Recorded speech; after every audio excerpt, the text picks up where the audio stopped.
네, 안녕하세요. 부천의 일월도래입니다. 반갑습니다, 선생님. 네, 오늘 알아볼 주제는 2026년 병원년 네. 1977년생 올해 50세가 되신 뱀띠분들의 신여동생입니다. 네, 선생님께서 부천에서 정말 신점과 영점으로 유명하신데 네. 그럼 이분들 전체적으로 떠올려 봤을 때 어떤 삶을 살아오신 게 느껴지실까요? 네. 정사생 같으신 분들은 자기만의 확고한 철학들이 좀 있죠. 그래서 이제 뭐 어떻게 보면은 외길로 가시는 분들이 좀 많지 않았나 싶어요. 근데 이제 40대 후반에 오셔서 이제 또 삼재를 겪으시고 또 시국에도 부딪히고 또 이제 작년에 이제 아홉수 네. 걸리시면서 조금 이제 뭐 가치관이라든가 아니면 해왔던 거에 대해서 조금 좀 이제 고력들을 좀 많이 겪으셨지 않나 싶어. 정말 이렇게 회의감도 느끼고 네. 저 어떻게 보면 좀 포기하고 싶었던 순간들이 많았겠네요. 그렇죠. 포기라기보다는 뭐 어떻게 보면은 지나온 삶을 이제 되돌아보면서 후회가 있을 수도 있고 앞으로의 이제 기대감을 좀 가져야 되는데 지쳐 계셨던 분들이 좀 많지 않았나 싶어. 정말 좀 이분들은 그러면은 좀 2, 3년 사이가 어떻게 보면 인생에서 가장 좀 힘들었던 시기였을까요? 한 4, 5년? 4, 5년 정도가 이제 조금 그 턴이 조금 이제 휘몰아치지 않았나 싶어요. 그리고 말씀처럼 정말 작년 9수 네. 그래도 힘겹게 지나왔잖아요. 네네네. 그리고 이제 이분들도 앞자리가 5로 바뀌었듯이 네. 또 올해 그럼 기대해봐도 좋거나 달라지는 게 있다면 어떤 식의 변화가 찾아오게 되는 걸까요? 힘듦이라는 걸 이제 겪었잖아. 예. 그러다 보면 이제 사람 인생도 그렇지만 또 어떤 거를 봐도 이제 계속 힘들지는 않아. 어쨌든 간에 뭐 그런 기회가 오는데 내가 이제 그런 기회가 왔을 때 그거를 잡냐 못 잡냐에 따라 갖고 이게 힘듦이 이어지는지 아니면은 또 내가 그런 힘든 어떤 구렁텅이에서 빠져나올 수 있는 기회가 되기도 하고 시은이라는 나이가 이제 들어서게 되면서 어쨌든 간에 뭐 주기적으로 바뀐다고 하더라도 이제 뭐 아홉수라는 그런 걸 이제 겪어 모셨잖아. 우리가 근데 쉽게 생각하면은 조금 그냥 이렇게 얘기를 하자고. 어쨌든 간에 아홉수라는 게 우리나라에서는 보편적으로 좀 뭐랄까 이제 많이 아프기도 하지만 또 어떻게 보면은 이제 그때 이제 많이 생을 마감하기도 하잖아요. 그쵸? 그럼 우리 그럼 정사생 분들 같은 경우는 이제 그런 힘듦을 겪어오고 다음 단계로 올라갔단 말이야. 예를 들어서 말씀드리는 거야. 자, 그러면은 어쨌든 간에 그만큼 어려운 시기를 지나왔기 때문에 무엇이든 다 할 수 있다는 거지. 사람이 강해졌을 거 아니에요. 어쨌든 간에. 강해지고 단단해지고 그다음에 또 한편으로는 뭐 실패를 보셨다고 하면 거기에 대해서 똑같은 거를 또 당하면 안 되잖아. 그렇죠. 바보가 아닌 이상엔.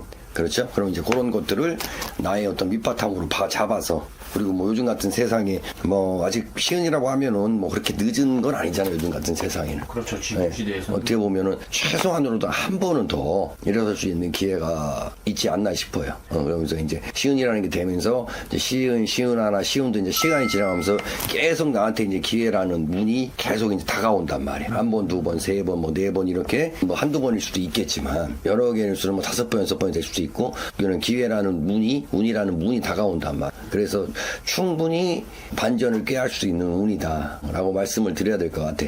그럼 좀 이런 기회가 온다, 좀 반전이 시작될 수 있다 해주셨는데 그럼 좀 그 어떤 걸 가장 기대해봐도 좋은 거예요, 이분들은?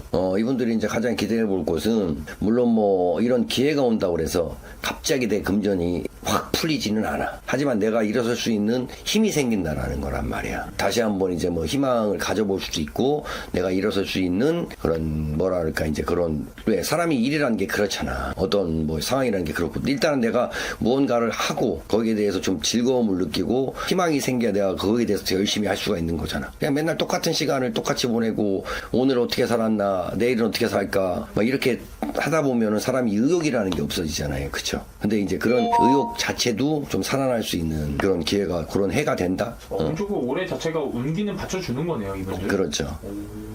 그러면 좀 막힌 것들이 좀 이제 해소가 된다고 봐도 되는 걸까요? 갑자기 해소되진 않는다니까. 해소되지 않는데 그게 이제 시간이 지날수록 나지는데 그 첫 발을 디딜 수 있는 그런 문이 열린다라는 얘기야. 정말 선생님께서는 혹시 솔직하십니다. 네. 어떻게 갑자기 뭐 나죠? 나지는 사람도 있겠지 물론. 하지만 세상 일이라는 게 순리라는 게 있고요. 순리라는 게 있고 그 다음에 갑자기 그러는 행운이 나한테 들이닥치면 끝이 안 좋은 사람들이 많아. 뭐 우리가 예를 들어 막 보자고 막 로또를 맞는단 말이야. 크게 뭐 로또를 맞거나 아니면 갑자기 유산을 상속을 받는다거나 막 뜻하지 않게 막 어디서 막 돈이 생긴 사람들은 그 돈을 탕진하기가 쉬워. 뭐 그런 얘기 많더라고요. 투자가 달리고 정말.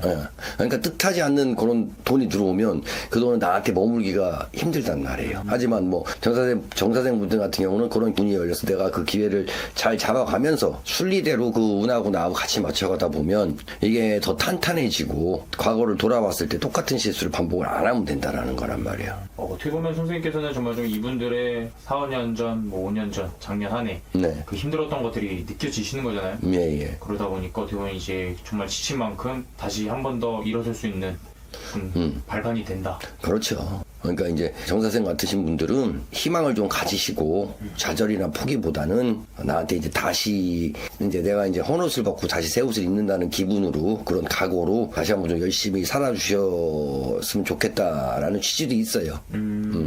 그리고 왜냐하면 정말 아까도 말씀드렸다시피 선생님께서 정말 솔직하신 만큼 뭐 이분들 기분 좋으라고 하는 얘기가 아니잖아요. 그렇죠. 네, 또 운기도 받쳐주고 또 그런 기회들이 오는 거니까 말씀해 주듯이 그러면 조금 이런 기회들을 더 잡을 수 있는 월생도 있을까요? 월생이나 뭐 정사생 같은 경우는 보다 그러면 한 7월생하고 8월 이때 7월, 분들 8월. 이분들이 조금 더 가공기가 강하다. 근데 이제 정사생 분들 중에서 조금 위험하다 싶은 분들은 12월하고 1월, 2월 정도 될 것 같네요. 좀 겨울에 태어나신 분들, 좀 이분들은 그냥 조금 조심을 해야 된다. 네. 그러면 이제 우리 뱀띠, 네. 이분들 좀 올해는 그래도 이것만큼은 조심하고 대비해라. 네. 라는 게 있으면 어떤 게 있을까요, 선생님? 자, 일단은 나한테 이제 기회라는 문이 열린다고 그랬잖아요. 네. 그런 운이 이제 왔을 때 내가 무언가 다 된 것처럼 너무 들뜨는 거는 조심을 좀 하셔야 될 것 같아. 그냥 뭐 예를 들어 정사생 분들 중에서도 그냥 평범한 직장을 다니신 분들은 뭐 조금 그런 거를 크게 체감을 못 하실 수도 있어. 네. 하지만 이제 뭐 사업을 하셨다든가 조금 이제 뭐 영업을 크게 하셨던 분들 같은 경우에는 갑자기 이제 무언가 기회가 왔다 싶으면 조금 들뜰 수가 있단 말이야. 막 될 것 같아. 제가 아까도 말씀드렸지만 한 번에 막 들어오는 거는 없어요. 네. 그리고 이런 기회가 왔기 때문에 내가 조금 더 다듬고 탄탄하게 가시기를 추천드리는 거야. 그래서 똑같은 일을 반복하지 말자. 똑같은 실패를 겪지 말고 조금 더 이제 뭐랄까 좀 한 단계 성숙한 사람이 되셨으면 좋겠다라는 얘기지. 어떻게 보면 조금 올해가 정말 좀 중요한 시기인 거네요, 이분들에게는. 네, 그렇지. 이제 시작이에요. 근데 이제 시작인데, 그리고 또 두 번째는 이제 시작이 그렇게 시작이 너무 미흡하다고 그래서 내 양에 안 찬다고 그러고 기대에 안 찬다고 그래서 실망하실 필요는 없다라는 얘기야. 일단은 문을 여는 게 중요한 거예요. 문을 여는 게 중요하고, 그다음에 이제 그 문을 열면서 거기로 이제 들어오는 뭐 운이나 바람이라는 게 그렇잖아. 뭐 어떤 사람은 강풍이 들어올 수도 있지만 어떤 사람은 미풍이 들어올 수도 있고 그러는 거란 말이야. 그러니까 작다고 해서 뭐 실망하실 필요도 없다. 일단은 그 문을 열고 내가 그런 기회를 잡을 수 있는 그런 기회의 손이 나한테 왔다는 걸 좀 중요시하게 생각을 하셔서 차근차근 그리고 뭐 짧게 보지 마시고 올해 있으면 또 내년 있고 내년 있으면 또 후년이 있으니까 이렇게 좀 길게 좀 계획을 잡아보시는 게 어떤가 좀 싶어요. 정말 선생님 말씀처럼 이렇게 오랫동안 막혀있고 힘들게 온 만큼 이분들 새로운 변화가 시작되는 거잖아요. 네. 그래서 우리 뱀띠분들 기대해보면 좋을 것 같고요. 네. 또 우리 선생님께서 전체적으로 말씀해 주셨지만 그 안에서 사람마다 다르다 보니까 더 정확하고 자세한 상담은 선생님에게 문의해 주시면 좋을 것 같습니다. 네. 끝으로 우리 정말 올해 50세가 되신 이분들에게 더 해주고 싶은 말씀이 있으실까요? 자, 이제 정사생 같으신 분들은요, 어쨌든 간에 뭐, 고생도 뭐 많이 하셨고, 그 다음에 이제 또 어떻게 보면 인생에 좀 뭐 쓴맛? 이제 쉬운 살이 되면 그렇잖아. 우리가 뭐 인생의 단맛도 봤을 거고, 쓴맛도 봤을 거고, 희노애락은 보통 한 번씩 다 겪어보셨을 거 아니에요. 그런 것처럼 이제 50세가 되면은, 옛날에는 50세가 되면은 이제 지천명이라고 그랬단 말이에요. 그럼 이제 그 지천명이라는 건 내가 하늘의 뜻을 할 나이가 됐다라고 한단 말이야. 그러면 이제 어떻게 보면 반무당이 되는 거야. 그럼 뭐 우스갯소리로 하면 그런 것처럼 이제